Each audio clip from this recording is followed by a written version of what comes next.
Good morning, students. So today we are going to discuss the next topic, cultivation of microorganisms. So before that we have completed anatomy of bacteria, growth curve or nutritional requirements of bacteria. So today's topic is cultivation of microorganisms. So why we should cultivate microorganisms? As the word itself will tell you, cultivation means to grow. So you are growing microorganisms in your lab. So why we should grow them? The most important reason is identification and studying of bacteria. So we have to study about bacteria, its characters like morphological characters, biochemical characters, and how to identify them. For that you need the specimen. So therefore, to study them, we have to grow them. So that's why cultivation of bacteria is very important in identification and studying of a bacteria. Second most important is for research studies in pathogenicity. So you have to understand how the bacteria give the disease. So the ability to give the disease or an infection is called pathogenicity. So there are so many research work is done to understand about the pathogenicity done by the bacteria. So next is antibiotic sensitivity of a bacteria. So that means you have to identify which antibiotic is more powerful in resisting the growth of a bacteria. For these reasons, you have to grow the microorganisms in your lab. That's why it is a cultivation of microorganisms or cultivation of bacteria. So Robert Koch was the first scientist or a microbiologist to use the media. So what do you mean by media then? See, media is the one which provides all the nutrients for the growth of a bacteria. So media means it contains all the essential requirements for the growth of a bacteria. That can be called as media. So media, there are different types. So broadly we can say there are natural media, another one is synthetic media. So natural media means, as we know, these bacteria will grow in all the natural organisms. Like man is a natural media, animal is a natural media, plant is a natural media, soil is a natural media, water is natural media. You take any natural thing that is present on this planet contains microorganisms. So that clearly indicates that microorganisms are the bacteria ubiquitous. Ubiquitous means they are present everywhere. So water, soil, food, plants, animals, etc. all are media for the microorganisms, that is bacteria. That means bacteria will depend on these organisms for its growth and reproduction. So that's why we all come under natural media. But as we are cultivating the microorganisms in our lab, we have to prepare a media. So when you prepare, it is called as synthetic media. So synthetic means the nutrients what we provide for the bacteria in a controlled conditions is synthetic media. So natural media is not in our control. The bacteria will grow in the organisms, in the soil, in the plants, in the animals, etc.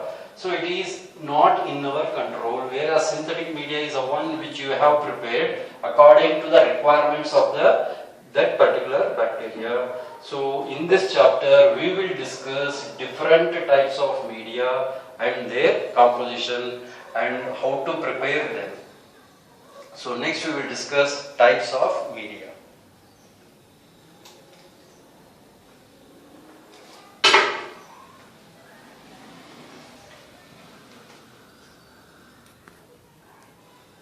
So types of media. So you can classify media on the basis of its physical state. So based on physical state, if it is in a solid, we call it as solid media. If it is a liquid, we call it as a liquid media. It is also called as broth. Semi-solid media, which contains gelatin. Simple media, complex media, synthetic media, semi-synthetic media, and the last one is special media. So first one, solid media, means it contains a solidifying agent called agar. So agar is a substance that is obtained from seaweeds. It is mainly contains a long chain polysaccharide and organic salts. Along with that, it contains proteins. See, it has no nutritional value. That means it does not provide any nutrients to the microorganisms, but it will provide a solidifying agent. It acts like a solidifying agent, or it provides a solid media for the growth of the microorganisms. Another most important point about agar is it does not interfere with the growth of a bacteria, neither its metabolic characters. So the unique feature of agar is it solidifies at 40 degree, but it melts at 90 degree. That means at room temperature agar is solid, at high temperature it is in a liquid. So thereby, if you call it as in a solid media, that means it clearly indicates it contains agar. So what is agar? It is a polysaccharide obtained from seaweeds used as a solidifying agent. So next is liquid media. So the major difference between the solid media and the liquid media is, in liquid media it does not contain agar. It is only a liquid part. It contains water and along with the essential nutrients required for the bacteria. That's why it is in a liquid media which does not contain agar. So semi-solid media, here neither it is purely solid, neither it is in a liquid, it is in between. So here the percentage of agar is less, or sometimes you are using a gelatin. So thereby this media is somewhat soft. It helps in identifying the motility of certain bacteria. So we are using the media based on the requirement. So thereby semi-solid media is the one which contains less quantity of agar. So next is simple media. So word itself will tell you simple media means it contains basic requirements for the growth of microorganisms. So it is one of the most routinely used media in most of the microbiological labs. It contains minimum nutrients and it helps in the growth of the microorganisms which are growing easily, which does not require any specific nutrients. Then we can use simple media. The best example for simple media is nutrient agar. So next is complex media. As a word itself will tell you, it contains certain specialized substances which makes it complex to bring out certain characters present or of the bacteria. So that means you are using complex media to identify certain specialized characters. So synthetic media is also known as well-defined media. It is a one way you have no exact composition of the media. So you have weighed exactly the required ingredients and you have prepared. That's why it is called as synthetic media. Semi-synthetic media means where the composition may not be exactly as synthetic media. So then we call it as a semi-synthetic media. The last one is special media. Word itself will tell you these medias are very specific in their usage. So that means whenever you are using special media, that means you are using it for a specific reason. Then it is called as special media. So we can classify media based on the physical state as solid media, liquid media, semi-solid media.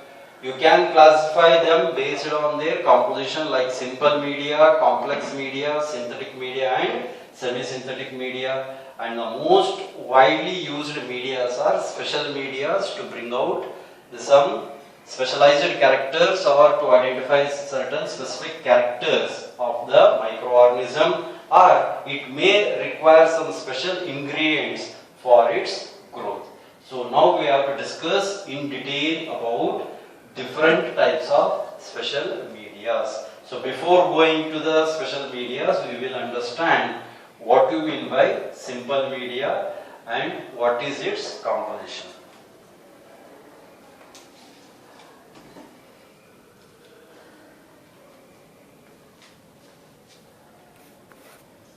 So we will discuss simple media. As the word itself tell you, it is a simplest media of all different media used in microbiological lab.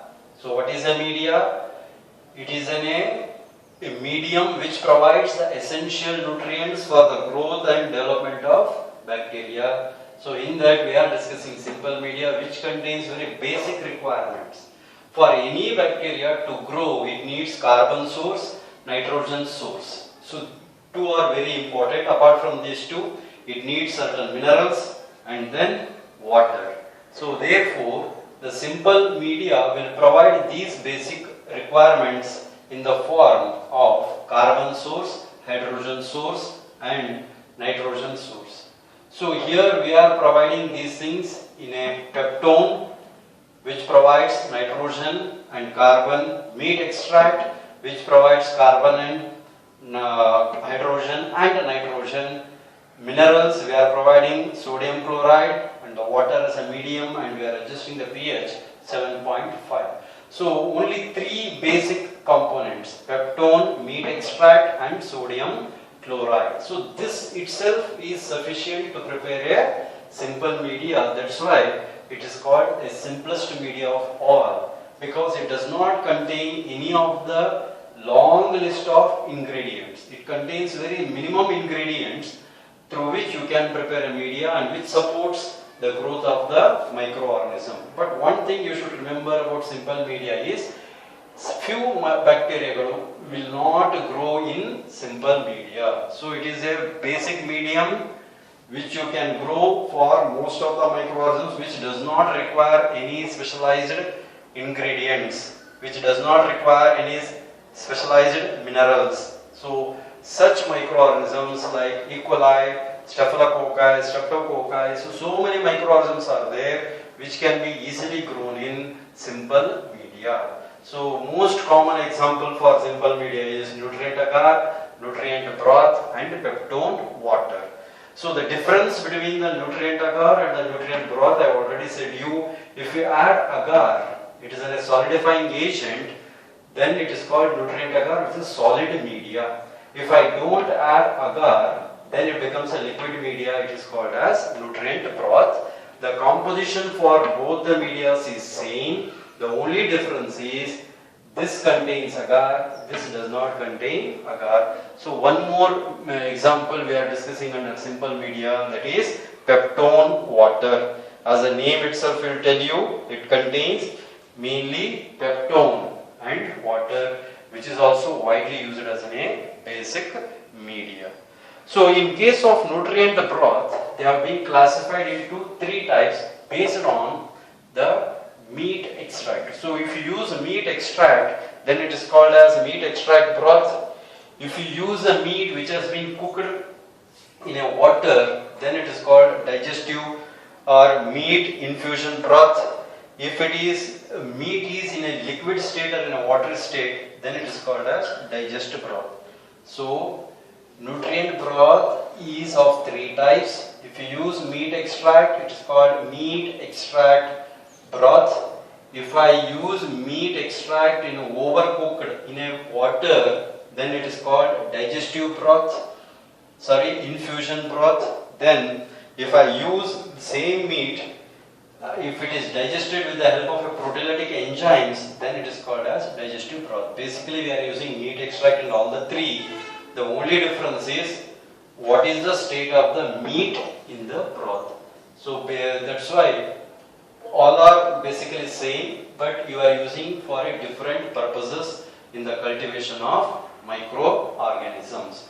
So in simple media you have to memorize the composition of nutrient agar and nutrient broth. So what are the basic uses of nutrient agar? So one of the thing is the most common media used for growth of most of the microorganisms.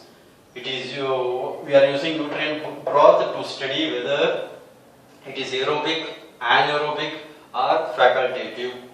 We are using nutrient broth to study the motility. So therefore simple media has uses, but the disadvantage is it will not support few bacteria for the growth, because it contains minimum ingredients which are very basic. So that's why It is called basic media or simple media. In the next class, we will discuss the special medias which are used for special reasons, which contain special ingredients, that we will discuss in the next class.